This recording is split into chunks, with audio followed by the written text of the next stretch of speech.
बिस्मिल्लाहिर्रहमानिर्रहीम। आज का जो हमारा टॉपिक है जी ये है how to solve probability question और ये है पार्ट 1। आइए हम इसमें देखेंगे कि प्रोबेबिलिटी का जो क्वेश्चन होता है किस तरीके से उसको सॉल्व किया जाता है।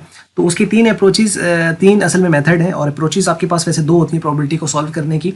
एक तो होता है कि आप एक आम जो तरीकाकार होता है, जैसे क्वेश्चन आपको पेपर में आता है, यानी शॉर्ट क्वेश्चन आ गया या लॉन्ग क्वेश्चन के अंदर प्रोबेबिलिटी का क्वेश्चन आता है, तो वो उसका एक प्रॉपर वे है उसको करने का, जिसे हम कहते हैं कन्वेंशनल वे। और एक होता है कि आपको एमसीक्यूज के अंदर आ गया। अगर एमसीक्यूज में आ गए तो फिर आपको क्या करना है कि फिर आपको वो कन्वेंशनल तरीकाकार नहीं अडॉप्ट करना है कि आप बैठ के टेबल बनाएं फिर उसके बाद उसके स्टेप्स वाइज उसको लेके चलें, तो वो बहुत मुश्किल हो जाएगा और उससे आपका टाइम ज़ाया होगा। और जब टाइम ज़ाया होगा तो आप वो उसको क्रैक वैसे नहीं कर पाएंगे, चाहे आपको जितना मर्जी अच्छा आता है। लिहाजा वहाँ पे कुछ टेक्निक आपको यूज़ करनी पड़ती है। तो ये तो हैं दो अप्रोचेस, और जो भी अप्रोच हो उसके अंदर आपके पास मेथड असल में बन जाएंगे उसके अंदर। और मेथड तीन तरह के फिर वहाँ से निकलते हैं इन अप्रोचेस की बेस पर। एक तो आपका टेबल मेथड, एक कॉम्बिनेशन मेथड, और एक आपका प्रोबेबिलिटी लॉ मेथड। हर क्वेश्चन हर मेथड से होता नहीं है, लेकिन कौन से किससे होता है ये भी हम आपको बताएंगे। आइए शुरू कर लेते हैं। जो सामने लिखा है मैं इसको थोड़ा पढ़ देता हूँ ताकि ज़रा क्लियर हो जाए। वो बात कर रहे हैं कि there are two approaches to solve probability question. One approach is conventional way and the second is shortcut way. Conventional way is used when you are going to solve a question you got in the paper, while shortcut method is very helpful when you are in some competitive exam or having test for some job or scholarship. We would focus mainly on conventional approach in order to have a clear understanding about the probability. Secondly, we would definitely share some kind of tips and the tricks to crack the exam. Now let's discuss the method which are available to solve the probability questions, and these are three in number and are table method, combination method, and probability law. So these are the three kind of the methods, and this video is actually mainly focusing on the table method. So few steps you simply have to follow, and actually these are the total 4 steps that you have to follow in order to solve the probability question. So let's begin. Table method is very helpful for having clear understanding about the probability.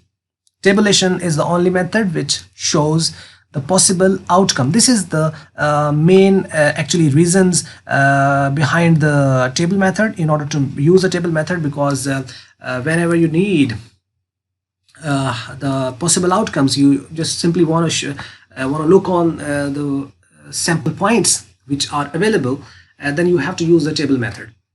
If you don't have no concern with them, even while solving the probability question, you even don't have a concern with these sample points, that you don't want to look at that what are these, you simply have to know the count of those events. You have no concern which are these events. You just don't want to look at don't want to have a look on them. तो इस लिहाज से आपको क्या करना है कि अगर तो आपको देखना चाहते हो यार कि वो कौन कौन से हैं, तो फिर तो आप उसको बनाओ टेबल, तो आपको पता चलता है ये आ सकते हैं, ठीक है। लेकिन अगर आपको उसके साथ कोई कंसर्न नहीं है तो सिंपल आप उसके नंबर लें और उसको सॉल्व कर लें। तो वो कहते हैं we would use this method for the solving the probability problem based on coin and dice. हम जो मेरी अप्रोच है, ये जो मैं अपनी बात कर रहा हूँ, इसमें जो कॉइन और डाइस के जो क्वेश्चन होंगे वो हम इस टेबल मेथड से करेंगे। उससे काफ़ी क्लियर अंडरस्टैंडिंग हो जाती है कि in fact what we are just going to do and what the probability is in fact. तो उससे अंडरस्टैंडिंग ज़रा प्रोबेबिलिटी की बढ़ जाती है। मतलब आपको ये भी पता होता है कि वो इवेंट कौन से और ये भी पता होता है कि कितने हैं। हालांकि हमें अगर सिर्फ ये पता हो कि कितने हैं तो हम सॉल्व तो कर सकते हैं क्वेश्चन को। तो अब देखिए इसकी एग्जांपल यहाँ पे दी हुई है। कहता है if two coins are tossed at once then what is the probability of doublets. Doublets क्या होते हैं? जो पेयर्स होते हैं, पेयर्स की शक्ल में। तो यानी अगर कॉइन हम कर रहे हैं तो एक सिंगल कॉइन में तो डबलेट्स होते भी नहीं है। दो जो कॉइन होंगे ना उसके अंदर डबलेट्स होंगे। दो डबलेट्स क्या होंगे? यानी सेम, यानी हेड पहले पे दूसरे पे भी हेड, या टेल पहले पे तो दूसरे पे टेल, इन्हें डबलेट्स कहते हैं। तो वो कहते हैं two coins are tossed at once then what is the probability of doublets. Doublets की प्रोबेबिलिटी क्या होगी? ठीक है, अब ये क्वेश्चन है। अब हमें इसको क्या करना है? एक स्टेप वाइज करना है, और हम इसको कर रहे हैं टेबल मेथड से। अब देखिए कुछ स्टेप्स हैं। देखिए सबसे पहला step step number 1, make a table और a set for possible outcomes. वो जो पॉसिबल आउटकम्स हैं यानी जो आ सकते हैं, उसका आपने एक सेट बना लेना है या उसका एक टेबल बना लेना है। जैसे कि मैंने ये नीचे बना दिया है। अब देखें दो कॉइन जो हम फेंकेंगे तो पॉसिबल आउटकम्स क्या आएंगे? फर्स्ट पे हेड, सेकंड पे भी हेड। फर्स्ट पे हेड, सेकंड पे टेल आ गई।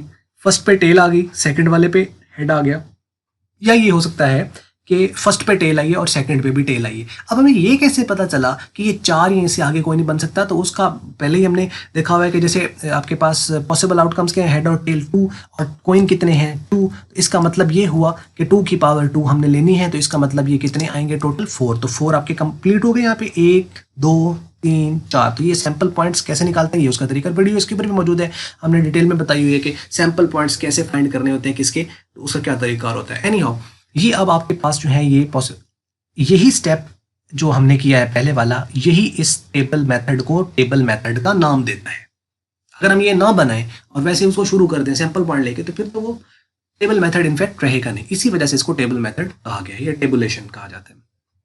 ये हो गया पहला स्टेप। उसके बाद दूसरा स्टेप है नेम योर डिजायर्ड इवेंट। अब आपका डिजायर्ड इवेंट कोई होगा, इसमें से आप क्या चाहते हो, मतलब आप चाहते हो जी कि पहले पे हेड आना चाहिए, या मैं कहता हूँ पहले पे टेल आनी चाहिए, या मैं कहता हूँ जी दोनों हेड हो, या मैं ये भी कह सकता हूँ दोनों टेल हो, या मैं ये कह सकता हूँ डबलेट्स हो। ये मेरा डिजायर्ड इवेंट को, अब इस केस में जो आपकी प्रॉब्लम यहाँ पे दी हुई है, इसमें मेरा डिजायर्ड इवेंट क्या है, डबलेट्स। इसको मैंने इस इवेंट को मैंने नाम देना है कोई ना कोई, ये मेरा सेकंड स्टेप होगा। Name your desired event, doublets will turn up, ये है इवेंट और इसको मैंने नाम दे दिया ई का। आप मैंने इसको ई रखा है, आप इसको ए बी सी कोई सा भी रख लें, ए रख लें, बी रख लें, सी रख लें, डी व्हाटसोएवर जॉन सा मर्जी रख लें, एस के अलावा, क्योंकि एस जो होता है वो रिजर्व होता है सैंपल स्पेस के लिए। और इसको मैंने आगे लेट लिख दिया कि मैंने फर्ज किया है कि इस इवेंट का नाम ई है। आप इसकी जगह ए बी सी कुछ भी लिख सकते हैं। ठीक हो गया, ये हो गए 2 स्टेप। यानी पहला स्टेप क्या है कि मैंने उसके बना लिया आउटकम, पॉसिबल आउटकम्स बना लिए उसका टेबल, और दूसरा मैंने उसका डिजायर्ड इवेंट का नाम दे दिया है। अब तीसरा स्टेप क्या कहता है, right down the number of sample points in S and E. S के अंदर यानी सैंपल स्पेस में, और ई यानी आपके डिजायर्ड इवेंट में जो उनके नंबर ऑफ सैंपल पॉइंट्स है, number of the sample points, sample points नहीं, number of the sample points, number of sample points S में और ई में उनकी तादाद लिख लेनी है। अब वो कहता है number of sample point in S, वो उसको लिखा जाता है एन इंटू एस। इसका मतलब होता है number of sample points in S, यानी number of sample points in sample space, वो कितने हैं 4 हैं। Number of sample points in E, जिसको एन इंटू ई लिखा जाता है, यानी number of sample points in event, वो क्या है डिजायर्ड इवेंट, वो 2 है। अब ये कहाँ से आए हैं ये 4 एंड 2, ये 4 जो है वो यहाँ से आ गए, 1 2 3 और 4, और हमें चाहिए डबलेट्स। डबलेट्स भी हम इधर से ही देख सकते हैं, ये देखो हेड हेड 1 और टेल टेल ये दूसरा, क्योंकि डबलेट्स के ये डबलेट्स है और ये डबलेट्स है। तो इसका मतलब ये कितने हो गए, 2 पॉसिबिलिटीज हैं इसकी। इसका मतलब n इंटू ई कितना हो जाएगा हमारा, 2 हो जाएगा। लिख लिया, ये हो गया right down the number of the sample points in S and E, लिख लिया। अब आपको चौथा स्टेप लिखना है, वो कहते हैं right the formula, put the value and have the answer.